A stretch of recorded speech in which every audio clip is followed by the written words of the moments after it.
சற்று முன் வெளியான முக்கிய அறிவிப்பின்படி பிஎஃப் கணக்கில் தாமதமாக வட்டி வரவு வைக்கப்படுவது சிக்கலா? இபிஎஃப்ஓ கூறுவது என்ன?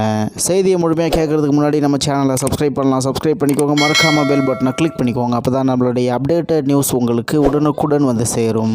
ஊழியர் வருங்கால வைப்பு நிதி அமைச்சகத்தின் அதாவது EPFO employee provident fund organisation மூலம் இந்தியாவில் உள்ள ஏராளமான அரசு மற்றும் தனியார் துறை ஊழியர்கள் பயன்பெற்று வருகின்றனர். மேலும் ஊழியர் வருங்கால வைப்பு நிதி அமைச்சகத்தின் கீழ் கணக்கு தொடங்கப்பட்டு அதில் ஊழியர்களின் மாத ஊதியத்திலிருந்து ஒரு குறிப்பிட்ட தொகை பிடித்தம் செய்யப்பட்டு பிஎஃப் கணக்கில் வரவு வைக்கப்படும். அவ்வாறு மாதம் வரவு வைக்கப்படும் பணத்தை ஊழியர்கள் எப்போது வேண்டுமானாலும் தங்களது தேவைகளுக்கு ஏற்ப எடுத்துக்கொள்ள அனுமதி வழங்கப்படுகிறது. ஒருவேளை ஊழியருக்கு பணத்தை எடுக்க வேண்டிய தேவை வரவில்லை என்றால் அவர்தான் பணி ஓய்வு பெறும் வரை பங்களிப்பை செய்து கொண்டே வரலாம். பின்னர் ஓய்வு பெற்றதும் அந்த பணத்தை ஓய்வூதியமாக பெற வாய்ப்பு வழங்கப்படுகிறது. மேலும் பிஎஃப் தொகைக்கு வழங்கப்படும் வட்டி பிஎஃப் தொகையை எடுக்காமல் இருப்பது ஓய்வூதியம் பெற அனுமதி வழங்குவது மட்டுமன்றி அதிக லாபத்தையும் பெற வழிவகை செய்கிறது. அதாவது ஊழியர் வருங்கால வைப்பு நிதி அமைச்சகத்தில் வரவு வைக்கப்படும் பணத்திற்கு வட்டி வழங்கப்படுகிறது. தற்போது பிஎஃப் தொகைக்கு 8.25% வட்டி வழங்கப்படுகிறது.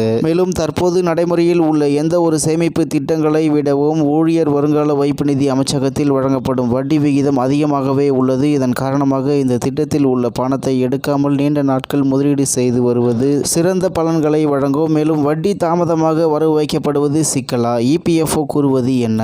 ஊழியர் வருங்கால வைப்பு நிதி அமைச்சகத்தில் பிஎஃப் தொகைக்கு வழங்கப்படும் வட்டி முக்கியத்துவம் வாய்ந்ததாக உள்ள நிலையில் தாமதமாக வட்டி வழங்கப்பட்டால் ஏதேனும் சிக்கல் ஏற்படுமோ என்ற அச்சம் பயனர்கள் மத்தியில் உள்ளது. ஊழியர் வருங்கால வைப்பு நிதி அமைச்சகம் ஒவ்வொரு ஆண்டும் ஏப்ரல் முதல் மார்ச் வரை வட்டியை கணக்கிடுகிறது. இந்த நிலையில் ஊழியர் வருங்கால வைப்பு நிதி அமைச்சகத்தில் வரவு வைக்கப்படும் வட்டி ஜூன் மாதத்தில் கணக்கில் சேர்க்கப்படும். எனவே தாமதமாக வட்டி வழங்கப்பட்டாலும் முழு ஆண்டுக்குமான வட்டி தொகையும் கணக்கில் செலுத்தப்படும். உதாரணமாக பயனர்களின் பிஎஃப் கணக்கில் ரூபாய் 2 லட்சம் இருக்கிறது என்றால் அந்த முழு தொகைக்கான ஒரு ஆண்டுக்கான வட்டி முழுவதுமாக வழங்கப்படும். எனவே பிஎஃப் தொகைக்கு தாமதமாக வழங்கப்படும் வட்டி குறித்து பயனர்கள் கவலைப்பட தேவையில்லை என்று ஊழியர் வருங்கால வைப்பு நிதி அமைச்சகம் கூறுகிறது என்று தகவல் வெளியாகி உள்ளது என்பது குறிப்பிடத்தக்கது.